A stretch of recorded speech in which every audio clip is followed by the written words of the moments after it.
Okay, great. Well, good evening or morning to you all, wherever you are in the world. Welcome to our closing ceremony. We hope you've enjoyed your time with us at Data for Wildlife. And I just wanted to say a big thank you to everyone over the last few days and few weeks for everyone that's been involved with us. It's been great to see all of your hard work, your ingenuity and enthusiasm, and we're super excited to see all of the solutions you've submitted. I've been working with a couple of the groups, and already I've seen some fantastic work, ranging from data collection to algorithms and machine learning tools. So all of this is going to be of huge value to the work which Meredith and Patricia and everyone is doing under the National Science Foundation grant. And we really hope you've enjoyed the experience and have learnt more about the illegal wildlife trade, and also enjoyed working with our fantastic mentors. I think a few of them are on the call as well, and they've been extremely helpful. So I just want to say thank you again. It's always a pleasure running these events with all you amazing people. And I'll now pass over to Meredith to say a few words, and then I'm going to introduce Gohar as well to present the keynote speech. So thanks, everyone. Thank you, Harry. I just want to say on behalf of the kind of the team here, I just want to thank the National Science Foundation for the financial support to hold this event, and also to Bright Tide for just lifting off just a Herculean task and making it look so easy. I guess I wanted to share a really positive anecdote with you all. I've been teaching for about 15 years now, and always every year, I teach a class on environmental crime. And just about every year, I get the same question from students, like, Dr. Gore, what can we do? What can we do? Students in the classroom want to know, what can they do? And, any good professor, after being asked a question for 15 years in a row, should have some sort of answer. And I never have been able to have an answer. And I always say to them, I'm really sorry. I know it's my job. I should have an answer. I can't really tell you. And I get kind of frustrated with myself, but I have an answer now. This hackathon has really showed me the power of what individuals can do when they work collectively toward a common goal. And I just want to say thank you to everybody for investing your time and your energy and your passion. And I really hope that this is not the end of the relationship building and the effort. So I just want to say that I have my answer now, and so when students in the classroom ask me, what they can do, I can say they can engage in white hat hacking and think about these opportunities to collaborate across sectors. So I just want to say again, thank you so much to Harry and the Bright Tide team, to National Science Foundation. And I know that I speak for everybody on the NSF team when I just say thank you to the mentors and our opening ceremony speakers and our closing ceremony speaker. This is the start of something really good here, and it gives me optimism. So thank you, and now I will turn it back to you, Harry, to introduce our amazing closing ceremony speaker. Thank you so much. Thanks, Meredith. And yes, totally agree. What an amazing effort, and so many amazing people. It's been great. I've really enjoyed working with you, and especially to Patricia, to Meredith, to Renata, to Cumin as well from the team, and to Wendy from the National Science Foundation. Without all of your support, we wouldn't have been able to deliver this. So that's really fantastic. So thank you very much, and welcome to everyone who's just joining the closing ceremony as well. So delighted now to pass you over to our fantastic closing keynote speaker, Dr. Gohar Petrossian. Dr. Gohar Petrossian is an associate professor in the Department of Criminal Justice, the director of the International Crime and Justice Masters Program at John Jay College of Criminal Justice, and doctoral faculty in the Criminal Justice PhD program at the City University of New York Graduate Center. Quite a mouthful, that one. Dr. Petrossian is a quantitative researcher and crime scientist, and her research focuses on the illegal wildlife trade, spatial temporal mapping of wildlife crime, and her social network analysis. Dr. Petrossian has published over 30 scholarly articles and book chapters on the topic of wildlife trafficking and the illegal, unreported, and unregulated fishing. She's also the author of the book, The Last Fish Swimming, The Global Crime of Illegal Fishing, published in 2019. Dr. Petrosian's work has also been featured by Global Fishing Watch, Yale University's Environmental Review, National Geographic, PBS Nature, and CUNY Newswire. Gohar, it's really lovely to have you here. We feel very privileged to have you here as our closing speaker. And I will now pass over to you. So thank you very much. Thank you so much. The privilege is really mine to be here. I very much thank you all for the invitation, and I look forward to presenting and also engaging in a dialogue with you all about the need for data-driven solutions to disrupting online wildlife crime networks. This cannot be emphasized enough.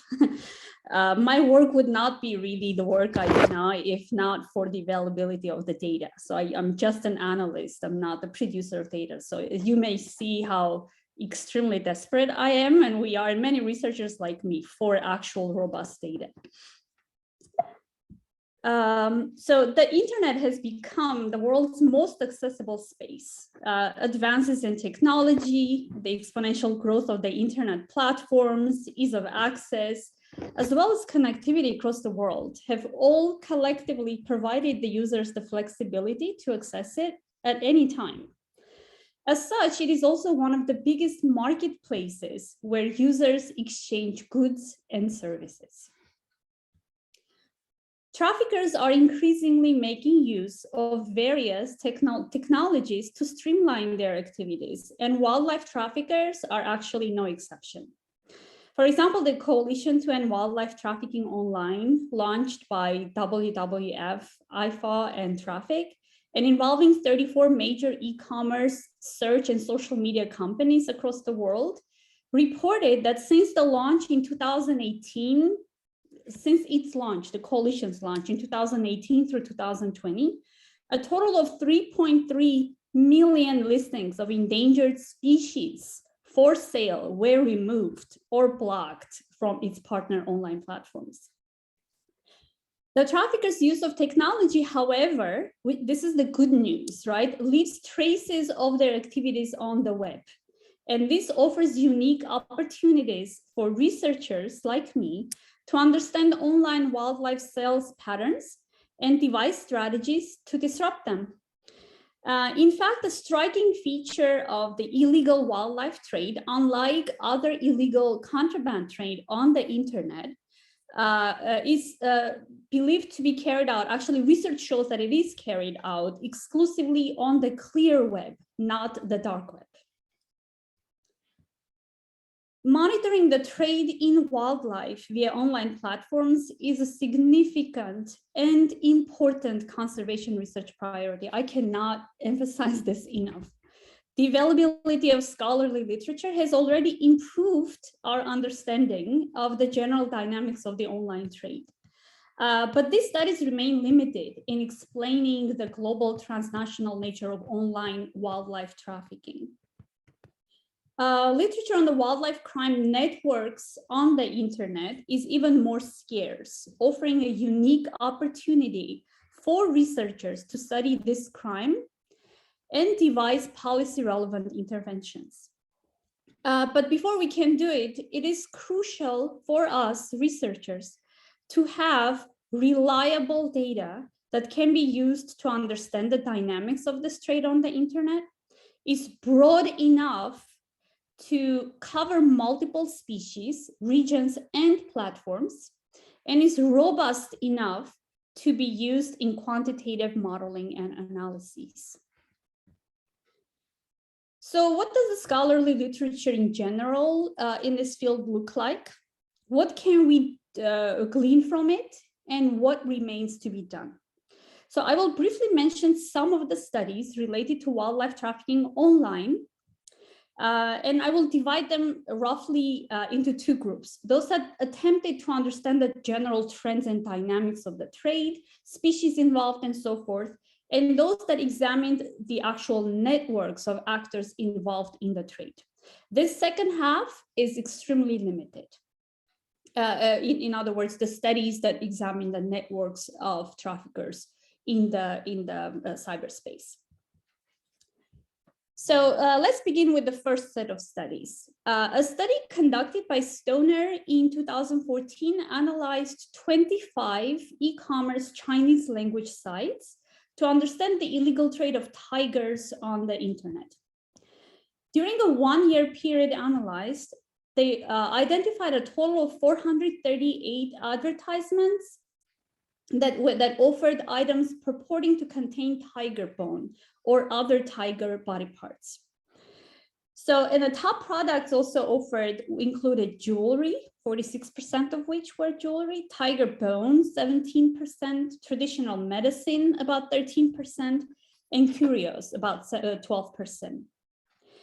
In 2016, Nguyen and Williamson examined the illegal online trade in Vietnam by surveying 8 e-commerce websites over a 23-day period.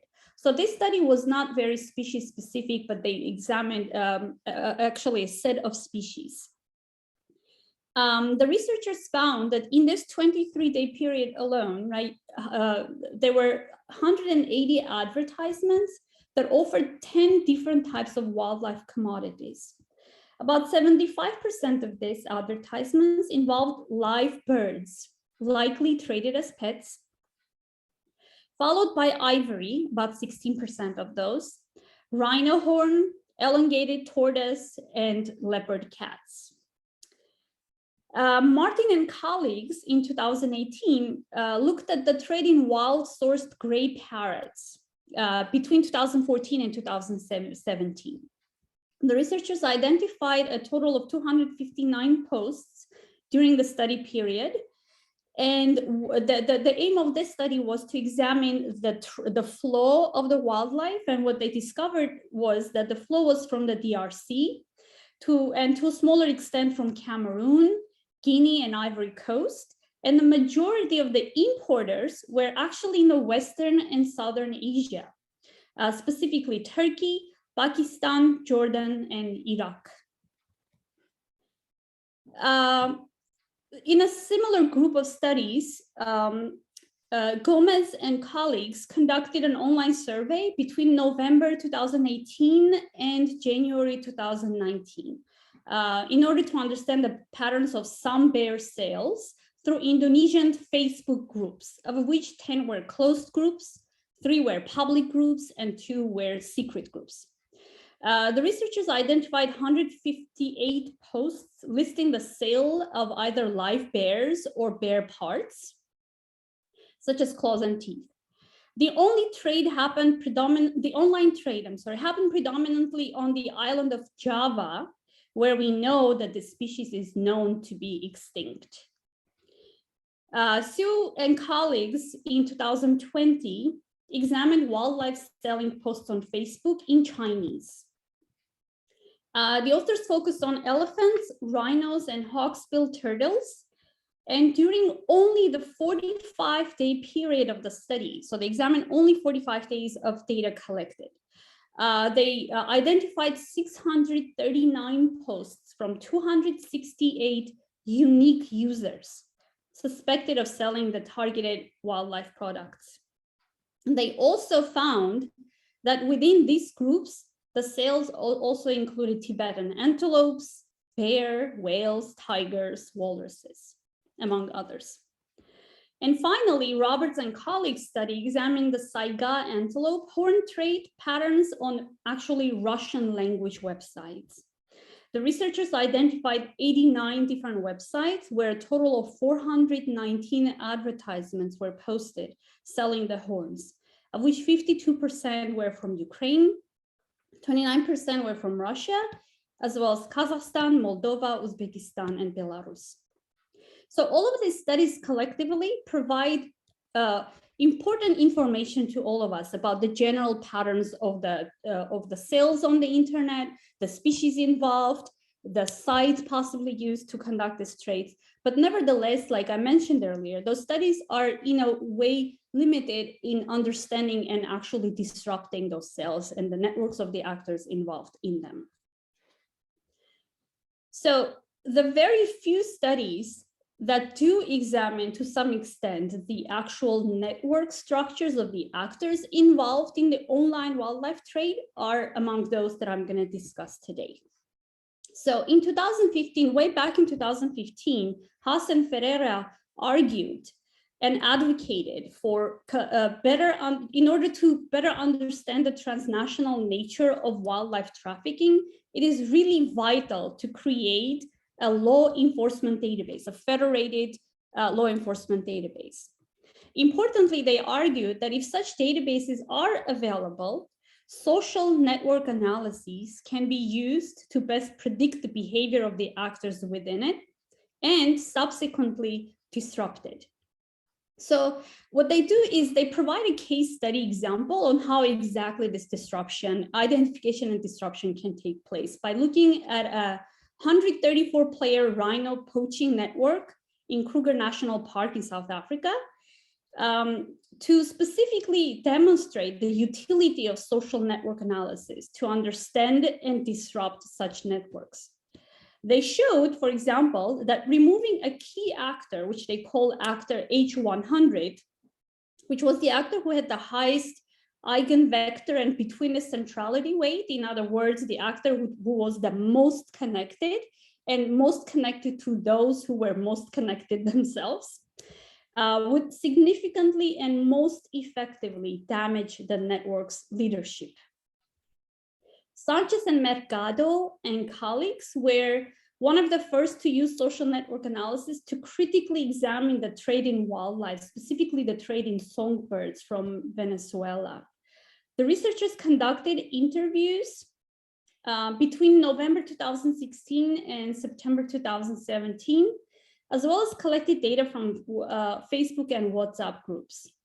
During the study period, they identified 24 public and closed Facebook groups and compiled 723 media user records. The database for this included a total of 2,575 red siskin, which is a songbird, records compiled from 2010 through 2017. The study was able to identify specific nodes and actors involved in the trafficking of this species. And my last example is that of Costa, who in 2021 conducted a social network analysis to study the structures, functions, and mechanisms of criminal networks engaged in illegal wildlife trade along the East Africa and Southeast Asia supply chain. The analysis focused on the examination of criminal networks surrounding a known wildlife trafficker based in Africa. So the network was built around this wildlife trafficker, and as such, the researchers used what we called ego network analysis. They found a clearly defined network of over 15,000 interactions between this actor and about 500 other actors, primarily in East Africa, West Africa, and Southeast Asia, as well as Europe, North America, and the Middle East. So the picture here that I have under the study shows the blue dot is that individual or the ego, right, in the network. And the pieces of the network all over the place are those actual locations of the actors in East Africa, West Africa, and Southeast Asia, and to some extent, the different other locations.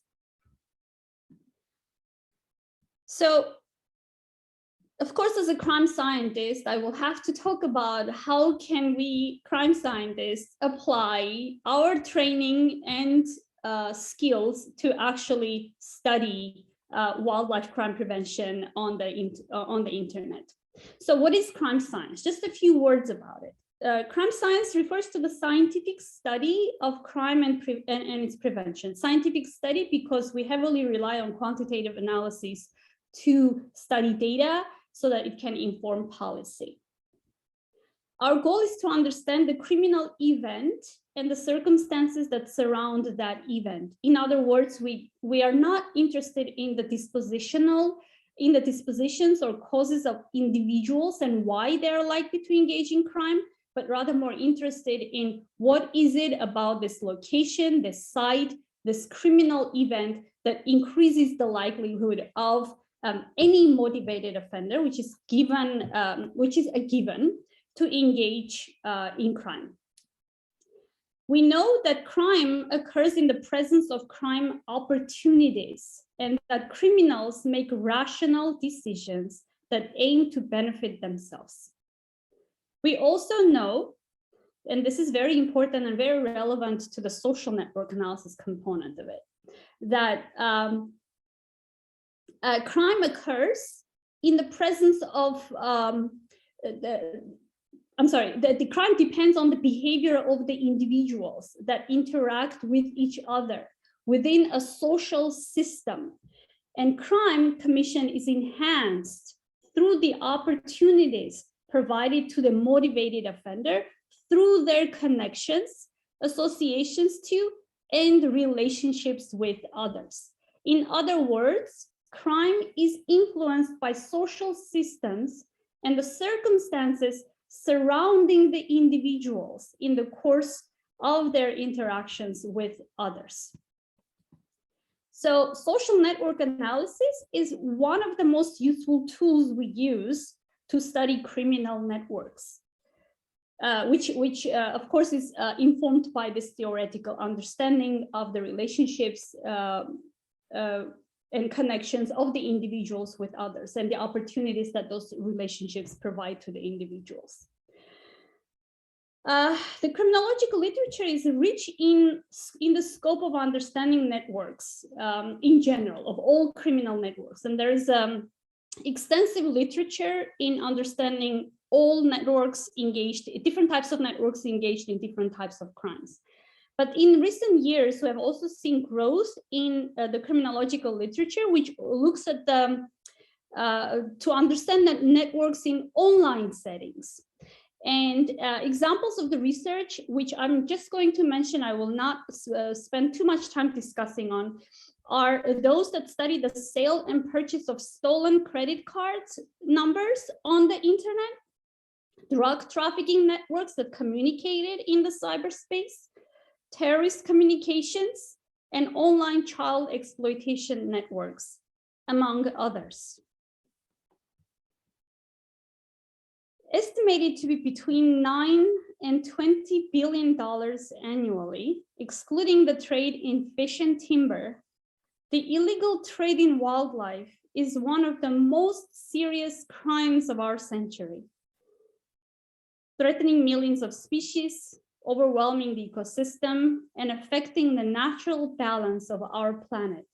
It is also one of the most profitable crimes, and we know it, alongside trafficking in drugs, humans, and arms.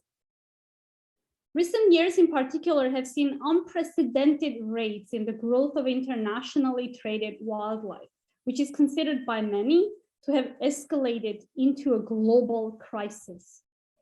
Sophisticated analytical methods are required to study and disrupt this trade.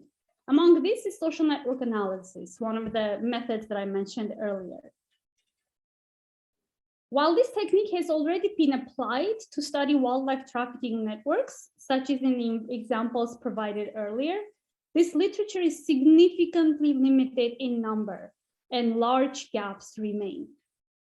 This lack of empirical inquiry can be partially explained by the lack of availability of data that would allow researchers like me to understand online wildlife trafficking patterns, as well as the networks of actors involved.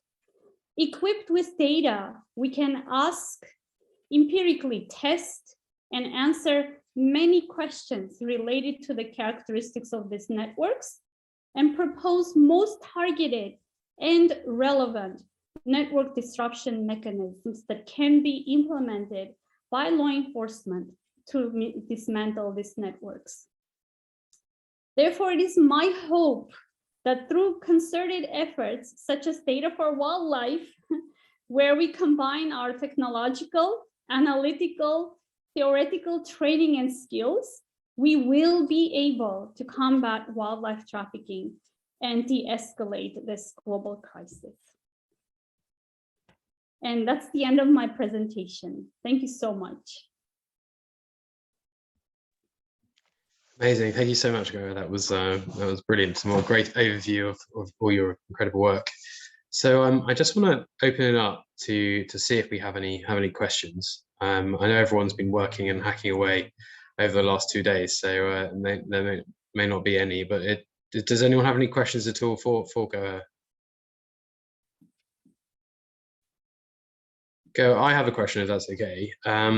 One of the things I think we talked a lot about over the weekend was how can we sort of encourage data sharing and collaboration between universities and also NGOs relating to wildlife crime. And yeah, I'd just be really interested to hear what you thought about that.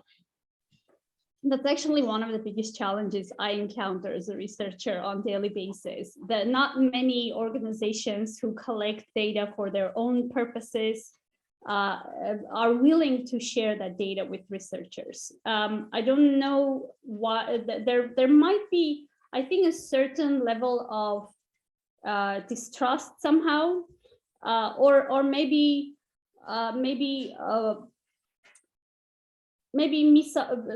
the quality of data may not be as robust as they think they are, but they make those judgments ahead of time. I think they're almost reluctant to share the data.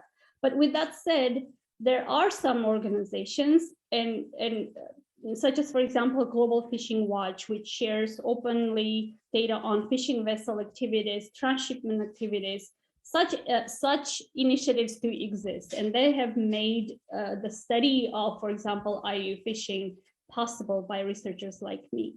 I think that's one thing that I would love to emphasize a lot. If you have the capacity to or the resources or access to any kind of data that you think will be most useful and important to be shared and analyzed, please reach out to researchers like Meredith, myself, anyone else. You will see how grateful we will be to collaborate, because this is the only way we can really understand the crime and prevent it. Otherwise, if we each hold on to our own skills or our own data, and that we will never be able to combat this crime effectively. So my hope is that at some point, that there will be a lot more organizations like Global Fishing Watch who will be willing to share openly their data, and that's also downloadable, accessible, so that all of us can get involved in using it, analyzing, and proposing possible solutions to preventing this crime. Okay, thanks, Go. We have a question from Patricia T.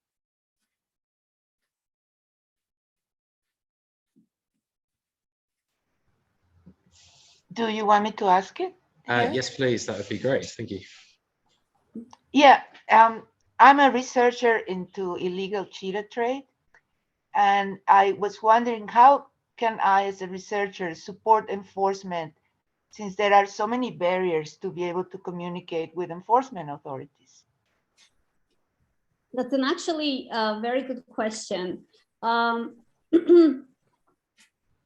Over time, right, what my approach has been to studying wildlife crime has been, well, I do my research, I do my due diligence, I get published, and I promote the research as much as I can in hopes that policymakers somewhere in the world will pick up on the advice, right, that's empirically driven, that's data driven, and implemented in their work. Of course, it took many years, but one thing that makes me incredibly happy was that I recently, so about a year ago actually, that one of my studies, which was on the craved fish, we call it craved, is an acronym that stands for concealable, removable, valuable, enjoyable, and disposable, which was an acronym created by Ron Clark to explain the hot products that are stolen the most. So we applied that acronym to the highest risk fish species, and we produced an article published in British Journal of Criminology. And about a year ago, Oceana picked up on that research, and what they ended up doing was they now included that craved fish list in the list of the threatened I'm sorry, not threatened, the most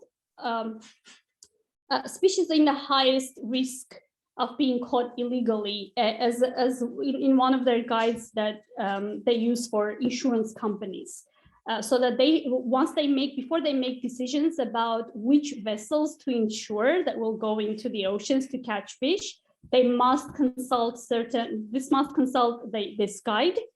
And among the risk factors within that guide were what they called the Petrossian list of fish that they feel, the craved fish, that they must make sure that the fishing vessel, if they are to catch those Petrossian craved fish, then they are afforded more scrutiny and may be considered as high-risk fishing vessels by insurance companies. Therefore, their decisions will be made more reserved, I guess, as to whether they should be given the insurance or not. I think as a researcher, the bottom line is, as a researcher, our hope is, right, to produce reliable research, for which, of course, we need reliable and robust data, which is the hardest part to do, in hopes that our research will then be communicated to policy, turned into policy. But we should, if it takes a longer time than we hoped it would for the research to make some kind of impact, that's okay. I think eventually it will make that impact. So my hope for you, Patricia, is that don't give up, just keep doing the research. At some point, I'm sure it will be picked up by law enforcement or other policymakers who will use your research to make policy relevant decisions. Thank you, doctor. As long as there are still cheetahs to protect when that happens. Yeah, I know. We're running against time. Yes, thank you. Thanks, both. That's great. I think Jenny had a question as well in the audience. Hi, thanks, Harry. Thank you so much, Gohar. That's really a great presentation. We talked about this yesterday, but it's kind of just a point, and I wonder what your opinion is on reporting systems, because we're talking a lot. I know in this challenge, it's the other end of it is more about the data, finding the data, and then we just talked about sharing it and some of the challenges. But what about reporting? Because we have the general public wanting to report things, and there are groups even set aside, who specifically are scouring Facebook and showing things on Twitter and posting and sharing and trying to get things taken off. But there's no centralized place to report this. So if I share with you or with Meredith or with any of the people in this panel, how does that come together, and how do we tell the general public where to report things? Because besides just reporting to Facebook and asking them to take things off the internet, which isn't really the issue we're talking about here, there's not really a place where people know to go to report. Thank you. Oh, that's a very good question. I actually don't have the right answer for you. You need to really identify the authorities who are responsible for enforcing, which unfortunately is another very serious problem, that authorities sometimes may not take it seriously. Even if you report and encourage them to get involved, they may consider it as a secondary issue. And there's so many other issues they have to deal with that, reporting about stolen, tortoise is not of priority for them. But I think depending on where that takes place, right? There are, I'm sure, authorities within those countries that they have set up or have hotlines that can be used to report. I think there is also something WildLeaks used to collect data similar to WikiLeaks, right? On any incidents that happen, that they can take evidence on, collect data on, and report. So I don't know if I answered your question properly, but that's actually one of the big problems that, but if it's only a single incident and it involves not so important of a species in the eyes of the law enforcement, unfortunately, that's part of the problem, that they may not be taken seriously. Even if you reported it, it may not go really anywhere. So can I just add on to that? I think that that's something, that message is not always widely understood. There's often this idea that a single piece of information can result in an arrest and like a successful prosecution. And so I really appreciated I really appreciated your comments. I mean, the whole presentation also speaks more to kind of why we need criminologists involved in this space, because you understand how you actually get for some sort of like offending behavior to sort of a criminal justice outcome, right? Mhm. And it's really problematic, I think, for the conservation community that we do not have a centralized data reporting hub. And then Renata, you just put this human trafficking hub out. Like we should do this. We should do this for the conservation space. One question that I have is, how do you make sure that the data that goes into these is valid, right? And this is a really interesting conversation for us to have, right? Because what is valid data, and what's valid to you and I in a scientific perspective may not be what is valid for law enforcement authorities or criminal justice professionals, or restorative justice professionals, right? So we see more and more opportunities to engage in restorative justice type responses. So I think these are really thought-provoking questions and answers. I really appreciate them. Just to show the level of, I think to some extent, disinterest in this crime from the law enforcement. That's very unfortunate, actually. We recently looked at, an article is coming up very soon, at the federal wildlife crime prosecutions made in the United States. So we do know, for example, right, that in the past, let's say 10-year period approximately, there were approximately 40,000 seizures of wildlife across US borders. So we know that a fact, involving millions of species. But then when we looked into the actual prosecutions of the traffickers, right, involved in this, can you guess approximately how many of this actually ended in the federal courts in the United States and were prosecuted? Let's say in the past 5 years.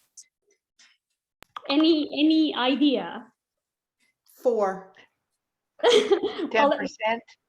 About 180 of them only were prosecuted, and some of them, actually a significant majority of them, did not even involve trafficking from elsewhere. They involved the illegal hunting of bald eagles. So it had even nothing to do with the import of the wildlife from elsewhere into the United States. And we do know, right, the United States is one of the top importers of illegal wildlife in the world.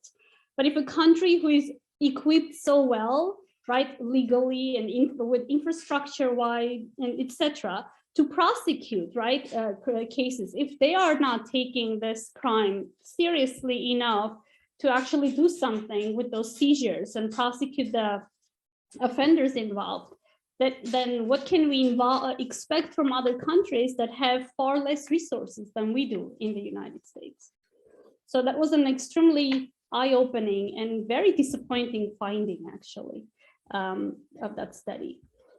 So it's not only about reporting, it's about, okay, if we report, will they really go for it? But, they already have, 40,000 cases to deal with, and they're not dealing with it in any capacity. They already have their own evidence, but they're not doing anything about it. Would your reporting really get anywhere? And unfortunately, I think the answer is probably no. Probably so being a little bit more optimistic about this. But this doesn't mean you should be discouraged from actually reporting.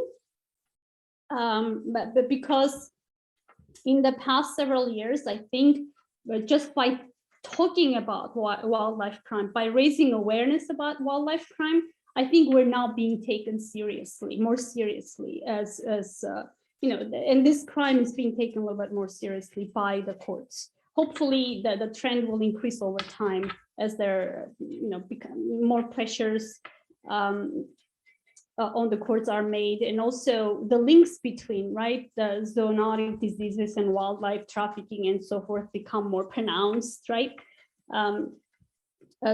Hopes are that at some point all of the courts will take it a lot more seriously and deal with the crime. Thanks, Gohar. There's also a really interesting comment from Amanda Milner in the group. And Amanda, I don't know if you want to just share that with the wider group as well.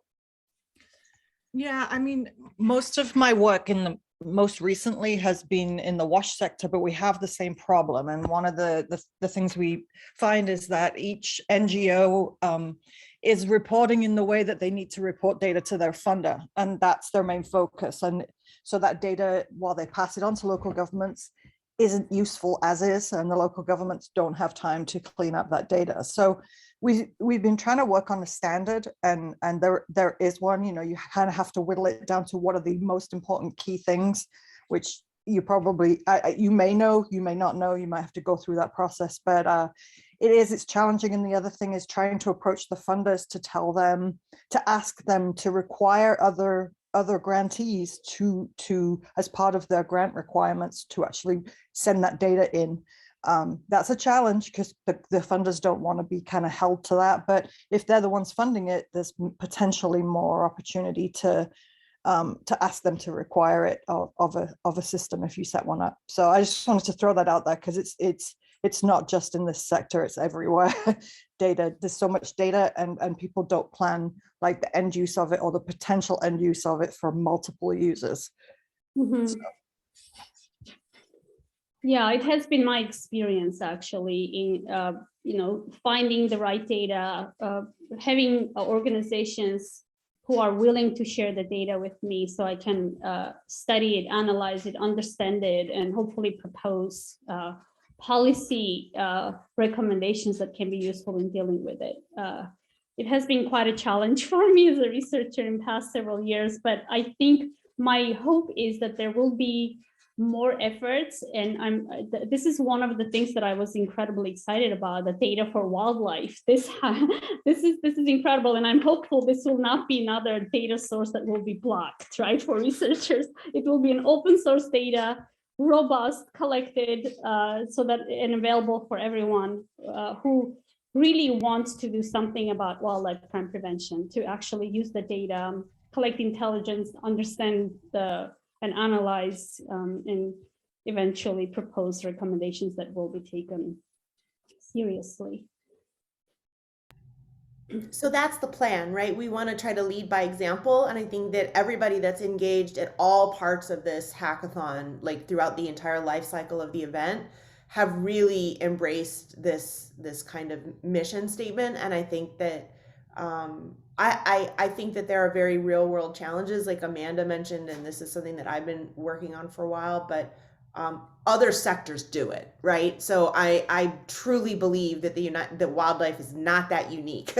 We're not more sensitive than human trafficking. We're not more sensitive than Right. victims of genocide. We're just not, so there's a lot to learn. And I think with these kinds of conversations, we can start to break down those barriers to distrust, transparency, and we're really trying to lead by example here.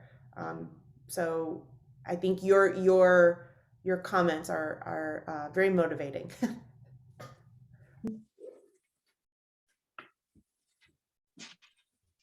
Brilliant. Do we have any other questions or any other comments or anything anyone would like to make to Gohar while we have here, or any comments at all, or any feedback about the actual challenge?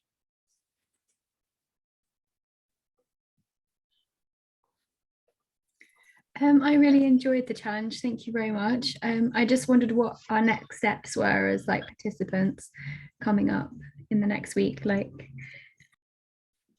Great, thanks so much, Kelly. Yes, so what we're going to do now is everyone has now submitted all of their solutions to us via Google Drive.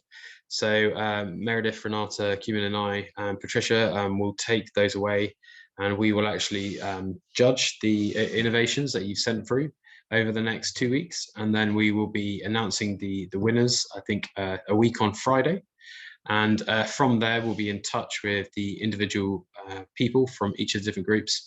And then the next stage for the winning individuals are that they have access to some professional mentorship opportunities from a whole range of some fantastic global wildlife experts, and also people in the tech industry, up to 5 hours professional mentoring.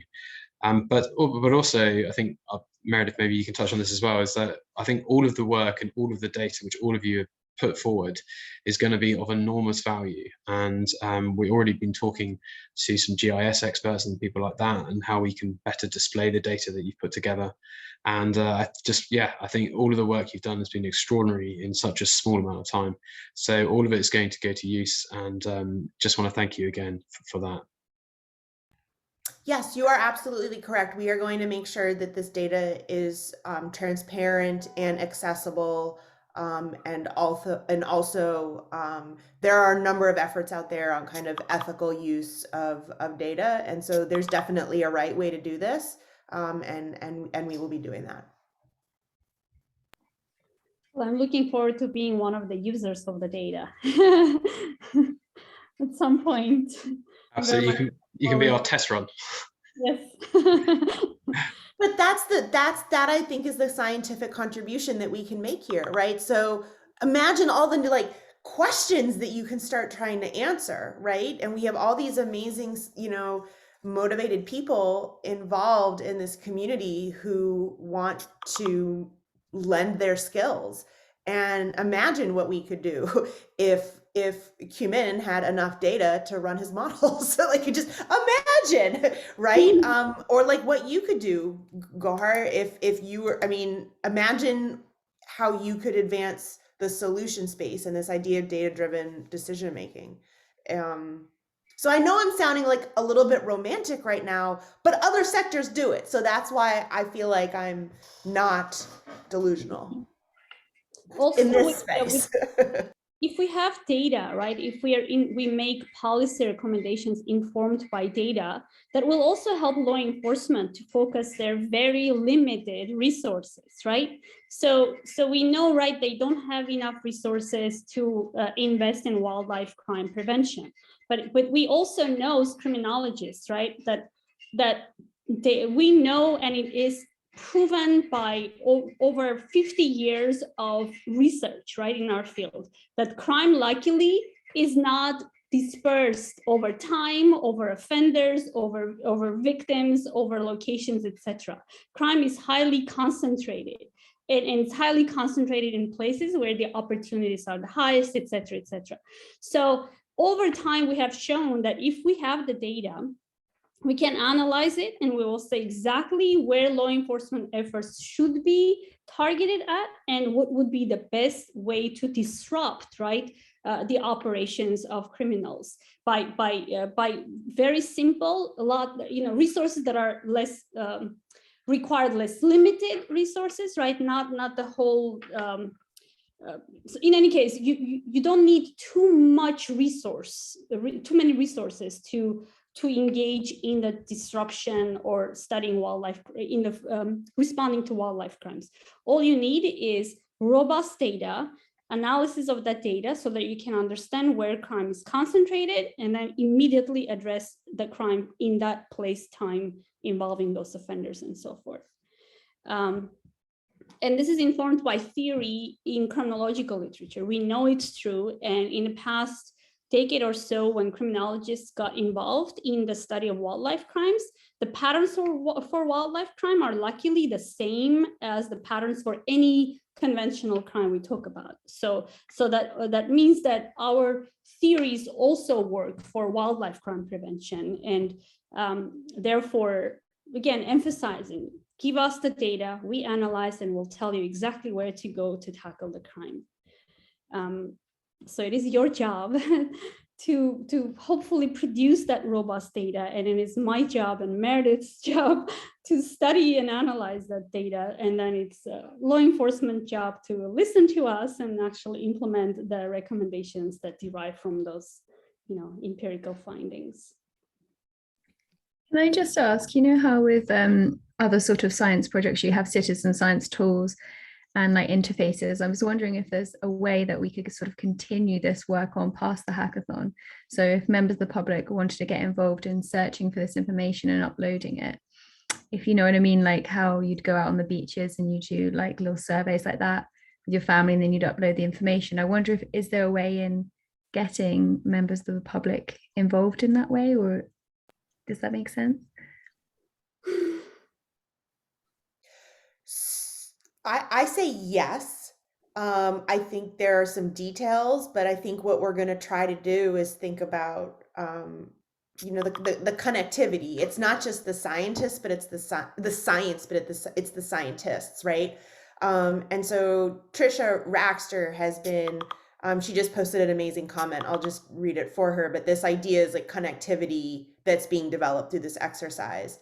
And so it's kind of like thinking about a network for good, right? So, we can do this via LinkedIn, we can, email, but I do think that we can work together to create a network of citizen scientists, and anybody, right? Anybody who wants to participate should be able to do so. And again, there's other, there's like iNaturalist, there's all sorts of other kinds of citizen science groups out there, both for conservation and criminology, right? And crime. And human trafficking, right? So there's all sorts of examples that we could build on here. So yeah, I mean, if you all, so we're not done, right? I'll just say, Jim, you mentioned this, you said that there was so much more data to share that you couldn't get to submit in a timely manner. I mean, I would love it if you continued to submit the data, right? So I definitely want you to win, and I hope that the mentoring opportunities I hope winning matters to you. Like, hopefully that's like a wonderful carrot, like a wonderful benefit. But we're going to keep using this data. So the more data that you all want to contribute to these files, the better for us, right? Because then we're going to then share it with others. And so there's the possibility for momentum here and grow. So yeah, I mean, I don't know as much as you all about tech, but this is like these conversations that are happening in the chat right now are like really, really useful. And I think we should continue them. I think that it would be wonderful, Gohar, if you would join us in our conversations. I think you have a lot of lived experience and expertise that could help advance this conversation, right? So, yeah, I was thinking, Sam, like this idea is like white hat hacking for wildlife. Like, I've never seen it done. I don't know if I've even seen white hat hacking for conservation. Harry, maybe you have. Maybe that's just what you do. But yeah, I mean, let's discuss about this. I mean, if somebody wants to take leadership over it, go. If you want to kind of build on to what this NSF team has started, we continue to have funding to get paid to work on this for now, and are going to continue to work on it. So how lucky are we right now? So we want to do things that matter. Yeah. I don't know, Renata, Cumin, Trisha, do you have any thoughts? I can be really overly optimistic sometimes, though. Meredith, this is Trisha. I'm super optimistic and jazzed by this whole thing, and I'm reading through the chats and trying to figure out how I can save them so I can read everything later and look at the links. But yeah, I would just encourage folks to stay connected, develop that network for good where we can share areas of expertise, because it really is, it's all together. It can't just be scientists. It can't just be conservationists.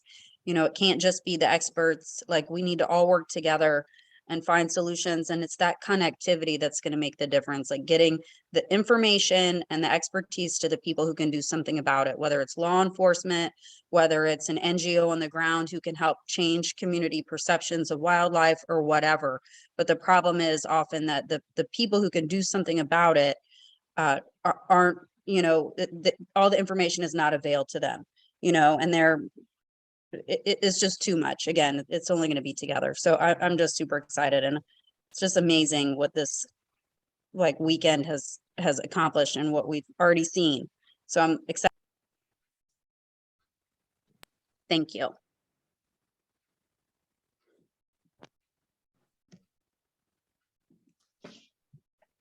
Yeah, I mean, I don't want to take too much time. I just wanted to echo that it was so exciting to I was us, wanting to make a perspective comment. come together. I mean, so, but I do hope we can continue the energy. Yeah, I would like to echo what actually Tricia said. I really enjoyed, interacting with all. And as a computer scientist, the domain itself, initially it was hard, or I mean, like not, familiar with my own expertise. Yeah, I like wildlife, but I didn't think about how it is a serious problem. How many people actually involved in, how much effort you guys are putting in. And also I'm natural learning, how things work, and I'm also running, a couple of, project under this NSF and so on. But actually today's event, I really enjoyed. We are making some progress. Myself, I getting kind of go deeper. Somehow I feel like okay, I need to put more resource into this kind of field. Working with my student, so, and I see lots of interest from, computer science and data science students, so, which somehow indicating, once professors are learning, we can kind of provide opportunity to students and training them so that they can actually get into this field and supporting each other. So yeah, thank you everyone for joining this meeting. Yeah. I'd like to just comment that it was an extremely valuable experience for me. I know you can't see me very well here, but and I learned so much and feel like as I mentioned, still have a lot to contribute. So, but it would be great just to keep, this process going. I mean, I pretty much pinned down one locale for tropical in Brazil, and I focused on a few species and one state, and pretty much could see the patterns emerging and started to understand the codes they were using to communicate and order and sell, but it was all very difficult. So anyway, I enjoyed this a lot. Thanks for all of your help. I really appreciate that comment, Jim. And I would just say, weather and COVID permitting, Renata, Cumin, Trisha, and I have a meeting planned for 2 weeks from now. And there's an opportunity for us to really, like, we've already blocked time off. And so if you all want to keep putting data in, the four of us are going to be able to connect, and we'll share results back with you. We'll kind of let you know what was, and this is like as an aside to all the amazing prizes and winning things that the teams will get. It's just an awesome community. So we will continue to stay connected with you all, and I think it's awesome that we have the Slack channel. So yeah, I mean, I just think there's a real opportunity for mutual learning here. Harry, what do you think? What do you see? I mean, you're experienced in this space. Yeah, no, definitely. Do you know what? I think it's I love the idea of, well, first of all, we'll keep the Slack group open so everyone can continue to collaborate with their team members and keep updated. But I love this idea of maybe creating an alumni group on LinkedIn, so we can have everyone on there. We'll be running a number more of these challenges throughout the year, and we're always looking for really enthusiastic and highly skilled people to join them.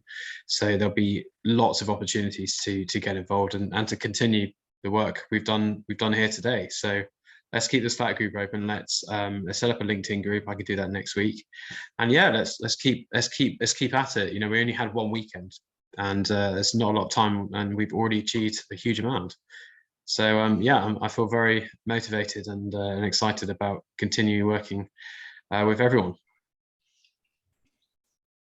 One final comment is that the prizes are good and the mentoring would be great, but I just feel like I've learned something now that should be shared. Is important to me. So we are going to work on a publication. We have a website. We'll have a report. We'll do our best to share with you in maybe some traditional communication modes that we know, but we welcome feedback if there's additional ways to share insights, learning, etc. So please let us know. Actually, I just wanted to put in another plug for the survey. I'm gonna, Harry, if you don't mind dropping it again. There is like, you know, it can take you 30 seconds now, but there's also a comment section in there of what you learned, and we can, you know, just as you're coming off this, we can capture this and I don't know, but we'll do something with it.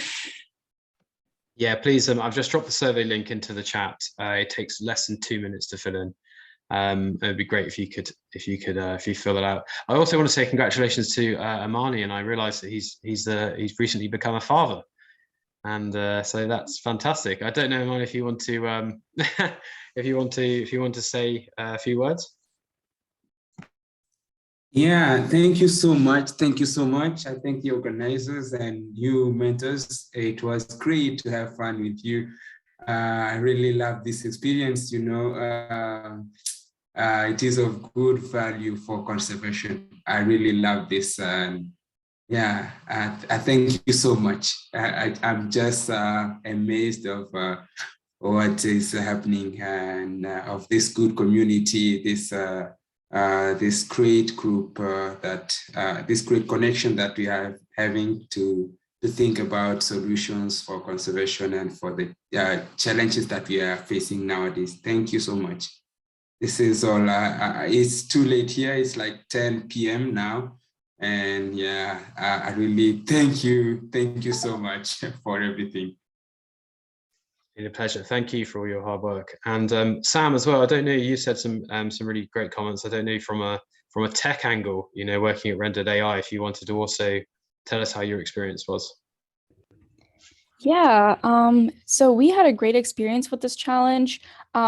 When we first started thinking about the solution, we were coming at it from like, you know, being able to harvest the data and like, you know, looping through like every post that we could find with, you know, several hashtags that we were looking for.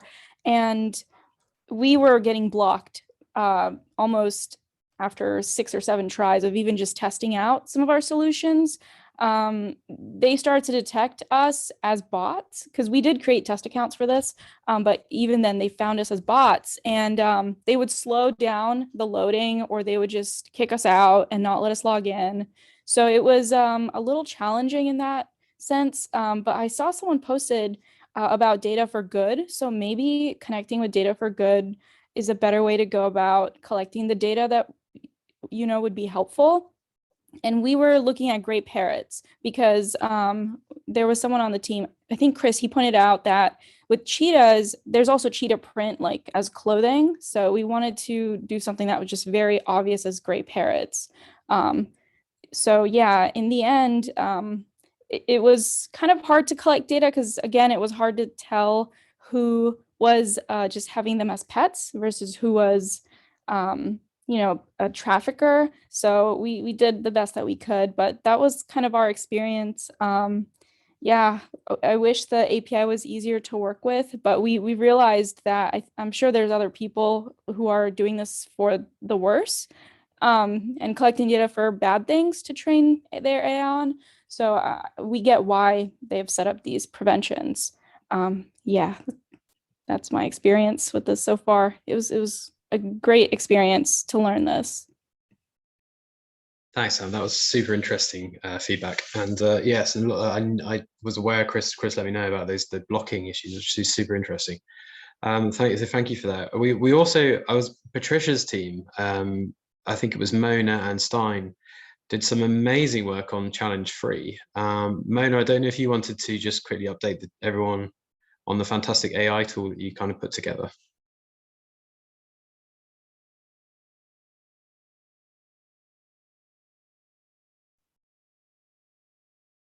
She might not be there. Patricia, maybe if you wanted to just touch on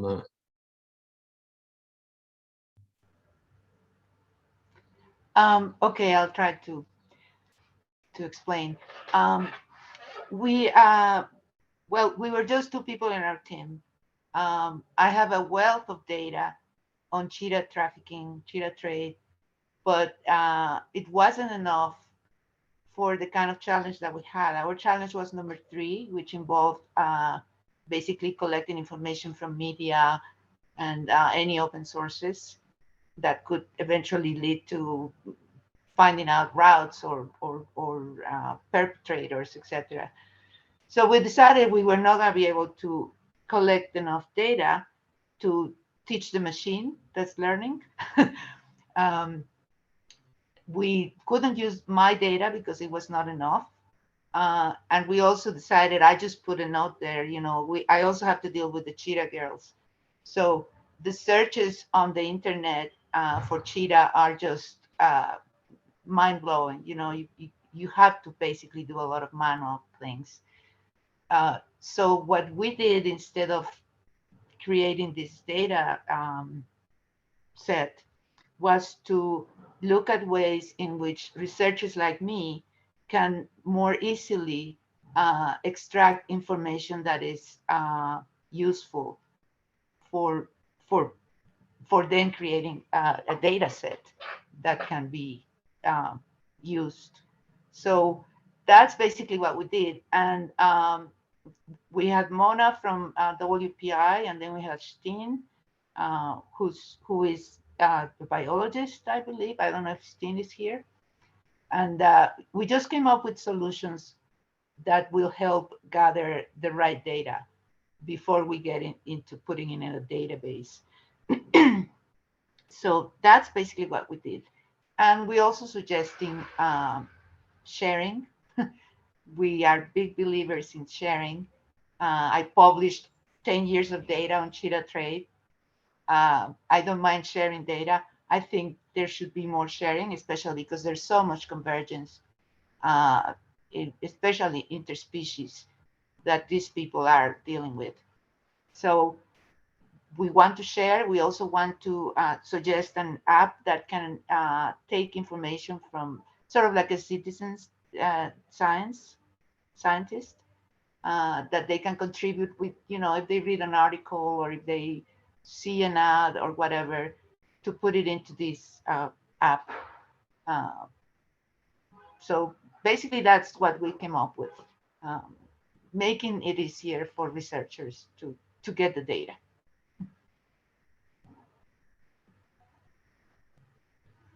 That's great. Does anyone else at all want to just before we close, just quickly share any other feedback or how their experience went?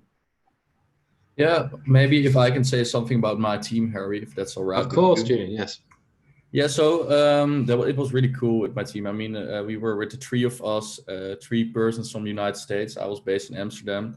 And it was cool to see how people more from the academic world can make such a big influence in solving problems.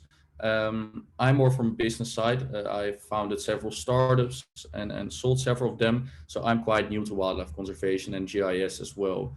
But it's really cool to see how business and academic world can really be synergetic to each other to really make a project work. And that's what I loved a lot, because I was mentoring a group of people which has skill sets I never even almost heard of. But it's really cool because we made something and we also thought about, okay, we now have a tool. What are the next steps? What are the partners we can go to? Which country do we need to focus on? So really try to make like the whole project work eventually. So not only make a tool, but also think about how is this tool sustainable and where do we want to go with this tool? What are the next steps? And that's really cool. I really like that. And it's really nice to see all those people who are here on a Sunday, let's be honest, working on this. And then I just have another question based on the conversations over here. I hear a lot that there's not much data where you can put research on, right? So that's what I hear like all the time. Is this data really not there, or are organizations and people not willing to share this data? Like that will be really interesting, because I heard already from multiple persons here in the Slack workspace as well that they want to do more than just this hackathon. So I guess that's really valuable information for people who want to start something to do about that. I think it's actually both. So organizations have some organizations who are, well connected and have, let's say, headquarters all over the world, have some information, but they're less willing to share it with researchers. And even if some of them do share, the data is not really robust enough or complete enough for more sophisticated modeling and analysis. That's another problem. But then there's still, we're talking about millions of species here, right? Thousands and thousands of species, endangered, that are being trafficked around the world, right? So there's always this really desperate need for data that needs to be continuously collected, right? Because the dynamics change over time, the offender characteristics change over time, species change over time. There's salt displacement. What happens if, let's say, one species drops, right? What happens? Is there any kind of displacement to another species that is similar to that one that the traffickers have moved on to trafficking and so on and so forth? So the answer is really both. There is either no data at all for certain species and certain aspects of the wildlife trafficking, or there is some data where organizations who possess it are very possessive of, and they're not really willing to share the data with researchers for whatever reasons, really. Thanks. May Please, Kelly. No, please. May I ask a question? So a similar vein, really. I was noticing whilst I was, sorry, very loud outside, whilst I was researching that certain areas of the world are very hush-hush about releasing certain bits of information. For example, I was researching the Arab and Gulf states. Obviously, there's the language barrier in some capacities as well, but do you yourselves find this when you are researching? And is there ways around this? Are there types of data that are released later on, even if it's a couple of years out of date? Or do you find there's sort of a blanket silence on wildlife crime beyond the we've made an arrest? Because we were finding it difficult to find who was arrested, how many people, and for what, and exactly where in those regions. I just wondered if anybody had encountered that and how they navigated it.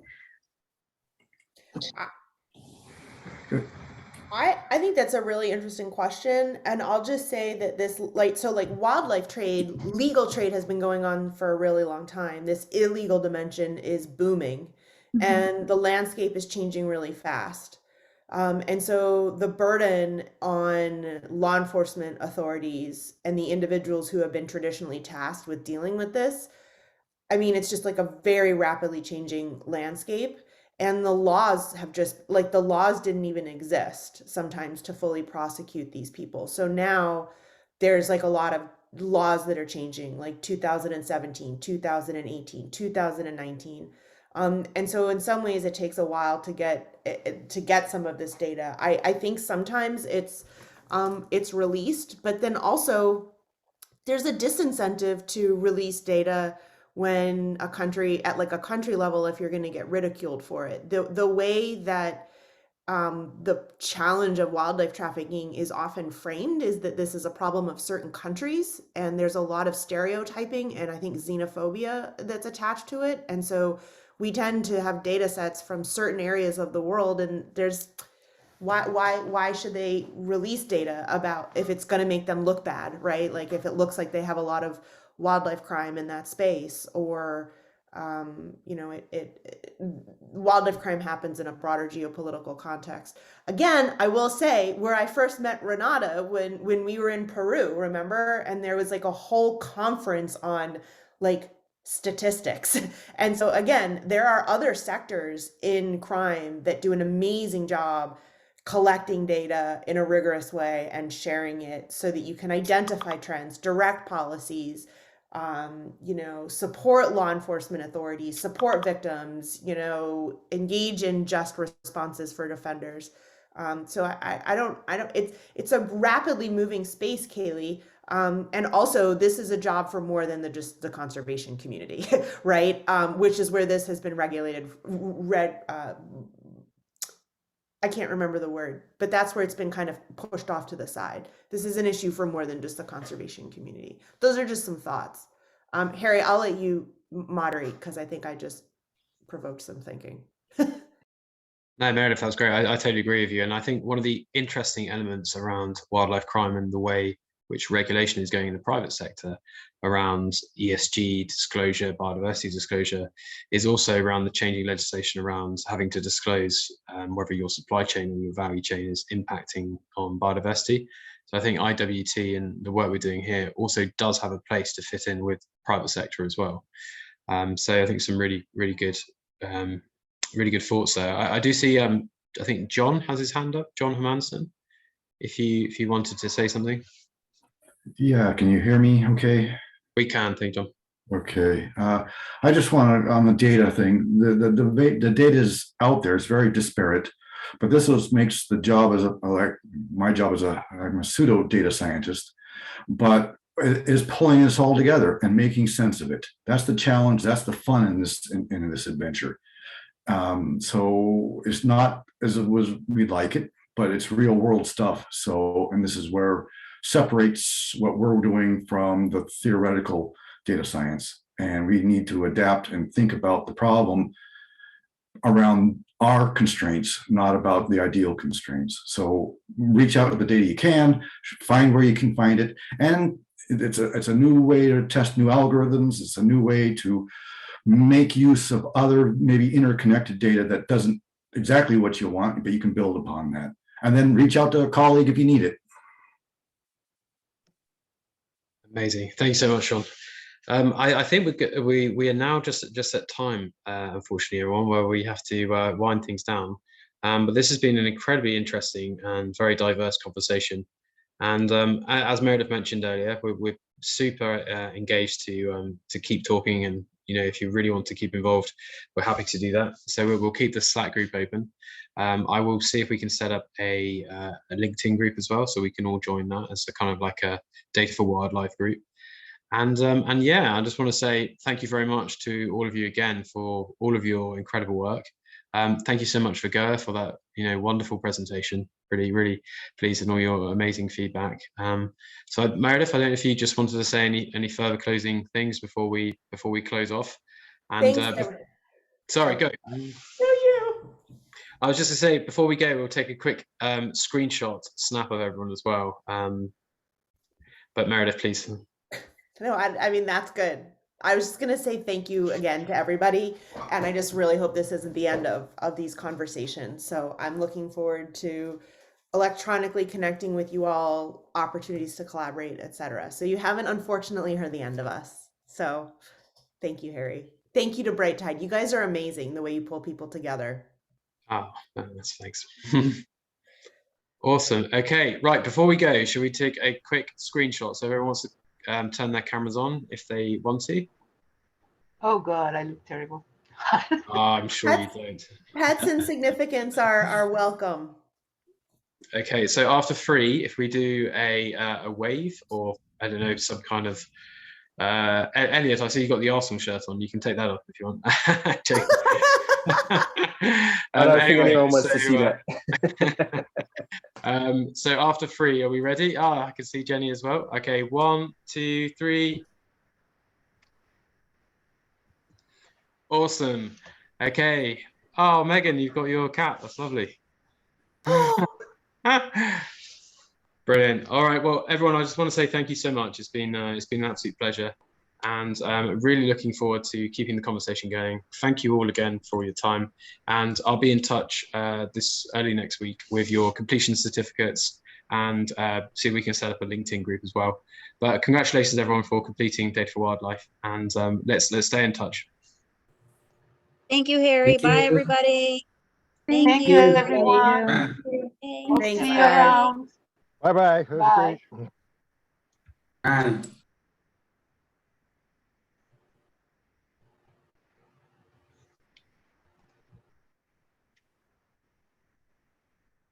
Katie? Sorry. I was going to say, do you want to record the chat? So we've got that. Yes, good shout. Should I copy it now, or if you can, that'd be great. Thank you. yeah, before I go off? I was thinking. Real. Okay. I do as well. I think I just got Don't kick me off yet. Yeah, no, don't. Cool. I got the screenshot of everyone. That was a good one. I think I was trying to wave, but it kind of looked like my hand disappeared into my background. So Okay. I don't know. Karen, are you still there as well? I think Karen works with us as well, actually. Ken. Oh, does she? How exciting. Yeah, Um, I think it might have froze. frozen. I'm trying to copy it, but it doesn't seem to. Don't worry, I think I've got it. So if you just You press got it. Control A and let's get it across. That was good. You enjoy it? Yeah, I really enjoyed it. Brilliant. Yeah, definitely Everyone- got a bit more energy towards the end of the day. I was like racing that PowerPoint. I know it's always a bit stressful. To be honest, I'm kind of glad I don't participate in running it. Is stressful as well, but it's really good. I'm just gonna stop the recording quickly.